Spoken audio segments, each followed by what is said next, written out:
What's up, everybody? It's Dr.Stoicc, and today I am doing an unexpected cuff video, mainly due partially to the current events that are happening in this country. But I basically made up my mind that this is actually probably another good talking point about Stoicism, and we can do an analysis of a certain character that I'll go over in a minute, and the types of actions that we can do in this day and age, and hopefully, like, Stoicism can help kind of guide us into a path that can be effective.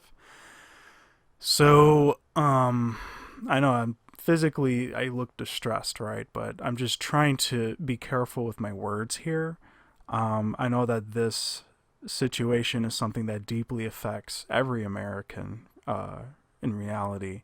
It's going to be about Ruth Bader Ginsburg, not so much of her and her life. There are other YouTube videos that will do a much better job of that.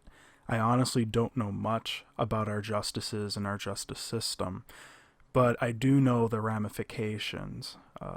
So basically, to kind of catch people up to speed, Ruth Bader Ginsburg did pass away last night, and out of respect, I kind of held off on this. I wanted to collect my thoughts and not make a video immediately because so many people are focused on the negatives that could occur of this. It wouldn't exactly be respectful of me to do so, but now that some time has passed, I don't know when I'm going to upload this video in particular.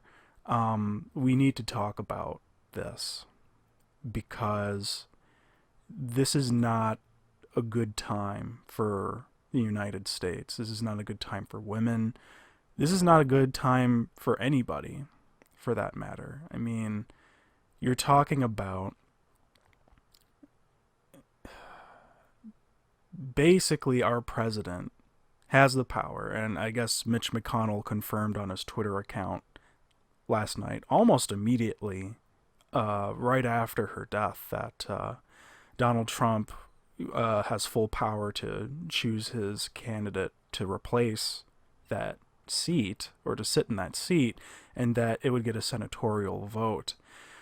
The ramifications of this going through, whatever Donald Trump chooses to pick, we are basically going to suffer for a whole other generation, right? Like, for people who don't know how justice nominees work here in the United States, it's actually kind of insane. So you basically have seats. There's a certain number of seats, and I'm going to show a graph in a minute. And basically, whoever gets one of those seats as a Supreme Court justice to basically be in charge of the highest law and court of the land, they basically get that seat for life, right? Like, it's not those aren't elected positions. They get to chill there for life, and depending on their political biases and political leanings, that can really change the legal landscape of how this nation operates. And that goes directly to, women's rights to be autonomous over their bodies, right? That's something that Ruth Bader Ginsburg really fought for. It's one of the main things she was known for. And if you're looking at this graph, which I'll try to post, with that vacancy, you're looking at, I believe, only three politically liberal leaning justices, and an overwhelming amount of seats are filled with conservative judges, basically. So yeah, that really puts us in a bad predicament. And basically what I'm leaving you guys with is that this is almost as bad, if not even more bad, than Donald Trump getting reelected, right? Because we're going to be living with the remnants of this 45th presidency for the rest of our lives.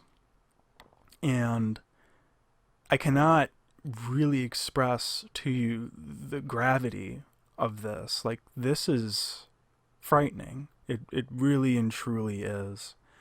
With that being said, I'm trying my best to be as apolitical as possible, right? I'm not really a lefty, I'm not really a righty. I guess you could call me more centrist or more of an apolitical lens. I mean, I've been swapping back and forth between both US parties like I feel most Americans should be, instead of voting blindly for one party their entire lives. Like, I'm not an American that identifies with that ideological path and train of thinking. I just don't think that voting Democrat, I mean, and there's so many different elected positions within government that affect different aspects of our society.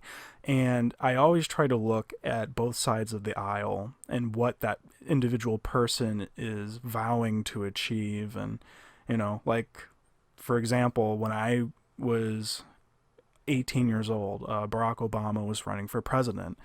I did entertain the fact of John McCain becoming president. I actually liked John McCain, and later into Barack Obama's presidency and a little bit beyond, John McCain proved himself to be an amazing politician, right? He basically had the power to completely overturn Obamacare, and he really stuck it to Mitch McConnell, and that was a noteworthy thing that he did. And sometimes you just know when a good person is a good person, irrespective of party lines. So, that being said, I'm trying to be as neutral and as free thinking as I possibly can. However, given the current situation with the current president, his cult of personality, his obvious behavioral deficits, his flaws, his narcissism, all of these things, like, people are just falling for it. And I want to bring up Cato, who is not one of the rock stars of Stoicism, but is very well known within Stoicism. A lot of people did follow the philosophy throughout periods of the Roman Empire, right? I mean, Stoicism actually originated from Greece, but Roman Stoicism was widely used, and it focused mainly on the ethics portion of Greek Stoicism. So what does that mean? Well, ethics is how to interact with other people, how to live life, how to do Stoic practices, right? I don't know much about logic or any of the other facets of Stoicism, but we will be focusing mostly on Cato Stoicism for this video.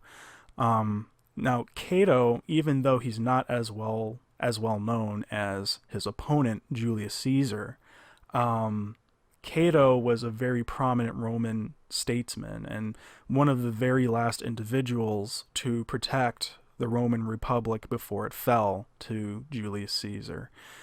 A lot of parallels are happening in between that moment in Roman history and now, where slowly, bit by bit, I mean, our democracy is just being chipped away at here.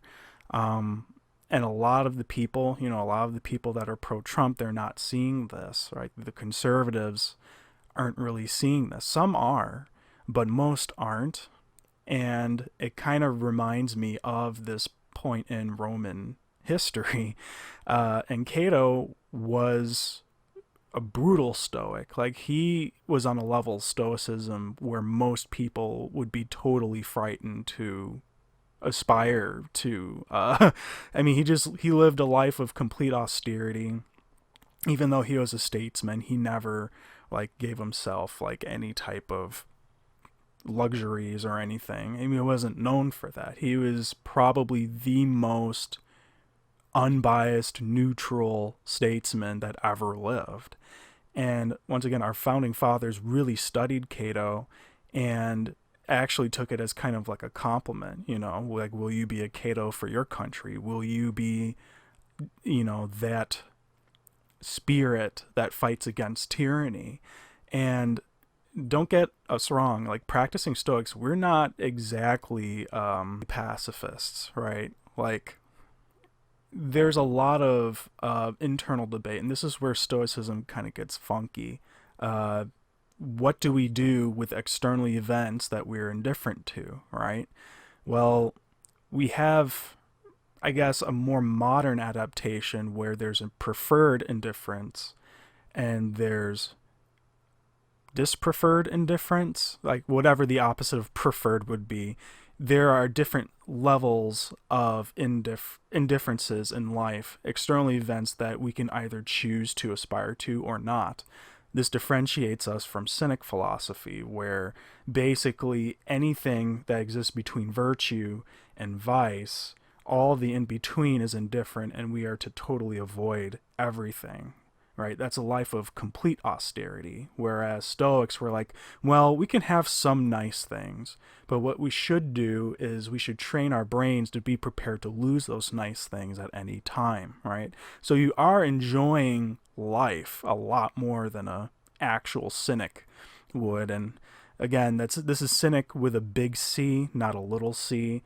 I'll get more into cynicism in a later video. There's so much content that I want to do on this channel. But getting back to the point, I have an article that I want to read real quick, and I will also post this in the video. So, what do we have here? Who is Cato? This is from the Daily Stoic. And basically, I feel that this is highly relevant to what's going on currently. All right, so here's part of the article. For George Washington and the entire revolutionary generation, Cato was liberty, the last man standing when Rome's republic fell. For centuries of philosophers and theologians, Cato was the good suicide, the most principled, most persuasive exception to the rule against self-slaughter.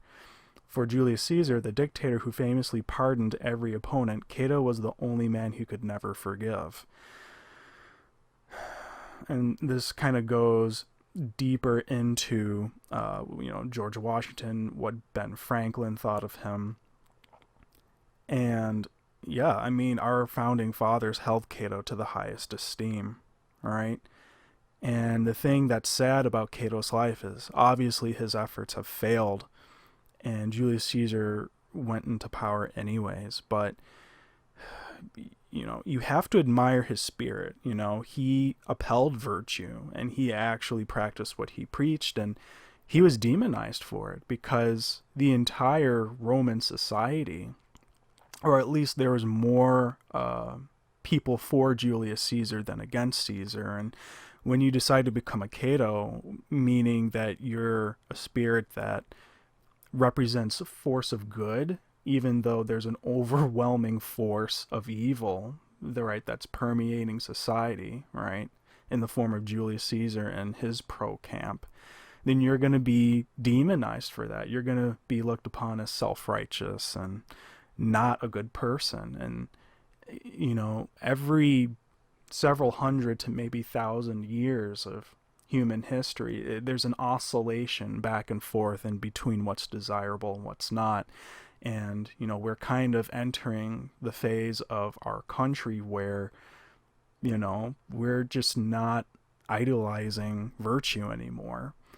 So I guess the big question is, as practicing Stoics, will we be Catos? Like, are we willing to go this far to being Catos for our country, right? Let's see, I'm just going to read one more paragraph here. Actually, what I want to do is review some of Cato's exercises, which is a little bit later in this article. Actually, I'll just read one here. Sorry, I'm going to have to do some editing. So, the one that really stuck out to me of one of Cato's practices was the third principle here, which is put fear in its proper place. And I feel that this is a very important takeaway from this article. So the article reads, on election day during a consequential race, November 4th, anybody, Cato and his brother-in-law were ambushed while walking to the polls. The torchbearer at the head of Cato's party collapsed with a groan, stabbed to death. They were surrounded by shadows swinging swords. The assailants wounded each member of the party until all had fled, but Cato and his brother-in-law, they held their ground, Cato gripping a wound that poured blood from his arm. For Cato, the ambush was a reminder that that if the front runners were willing to perpetuate such crimes on the way to power, then one could only imagine what they would do once they arrived. It was all the more important that he stand in front of the Roman people, show off his wounds, and announce that he would stand for liberty as long as he had life in him. But his brother-in-law didn't have the stomach for it. He apologized, left, and barricaded himself in his home. So, Stoicism is not easy, right? I mean, you have to hold yourself to an incredibly high standard, and Cato did just that. He did not cower, he didn't flee. He very well could have died right then and there. To continue this article, Cato, meanwhile, walked unguarded and alone to the polls. As he was bleeding, right? Like, it's nuts. Fear can only enter the mind with our consent, Cato had been taught. Choose not to be afraid, and fear simply vanishes. To the untrained observer, Cato's physical courage was reckless, but in fact, it was among the most practiced aspects of Cato's self-presentation, and it was this long meditation on the absurdity of fear, on its near total insignificance but for our own belief in it, that enabled him to press forward where others gave in. I mean, that's powerful shit, right? And what I have to say about this in terms of how to adjust it into this year is that we might be at a turning point in this nation where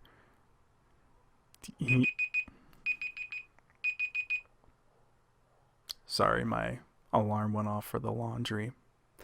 But we are at a turning point in this nation where, you know, we're going to have to do something about this, right? Like, we're going to have to stand up. And I'm not encouraging anything more than what's been going on, right? Like, people are out there, they're practicing their First Amendment right. They're doing the right thing. Most people out there are doing the right thing. Unlike certain news networks that like to spin off into, you know, more of the negative aspects, the rioting, and it's just like, yeah, sure. I mean, that's going to come with the protest a little bit, right? But 90% of people that are out there, they're just exercising their First Amendment right. But we are really, I mean, it seems to me that the forces of good in this nation are losing, right? They're crumbling, and we may have to do more. And what I mean by we might have to do more is we might have to be willing to sacrifice some part of ourselves, hopefully not our lives, but some part of ourselves that righteousness can flourish again, right? Like, there needs to be a spirit of self-sacrifice for the common good amongst people. I mean, in doing this, you have to sacrifice comfort, right? You have to almost be willing, you know, it's kind of like the Nelson Mandela thing, and I'm going to do a video on him later. He got sentenced to life in prison, right? Before he became president of South Africa, like, and the only reason why he went to prison was because he was fighting for what was right. He wanted to get rid of apartheid, and they gave him life in prison. It's just unbelievable. But these are the people that make the world better, right? It's people who aren't necessarily Stoics or identify as Stoics, but who read about them and use their same tactics and virtues to combat tyranny. And again, this is what I believe the American spirit is. The American spirit is, or should be, the spirit of Cato, just as our founding forefathers have deliberated and talked about here. So, coming out of this, and this is a very hard video to do, it's rather dark, but Stoicism isn't sunshine and rainbows and unicorns and all of that fun stuff. We have a choice, right? And our choice is to either stay comfortable, yet live an uncomfortable life, but at least you have some things, right? You have your phone, your computer, your entertainment, your food, right? Or are you willing to fight for what's right? Are you willing to give up some things to affect positive change as a practicing Stoic? And there's more than one way to do this. For example, one way is to get out there in the streets and to protest and use your First Amendment right. And there's absolutely nothing wrong with that, at least in my eyes, if my eyes count for anything to you guys. But there's nothing particularly wrong with that. The other aspect of it, and the method that I'm taking, is I'm going to use my power and my knowledge as a practicing Stoic to complete my education, to get into a position of power and help other people, right? I wouldn't be very useful if I put myself at risk going out into the public, demonstrating or whatever, and being rounded up and living that life. I wouldn't really be put to much use if I were to go down that road.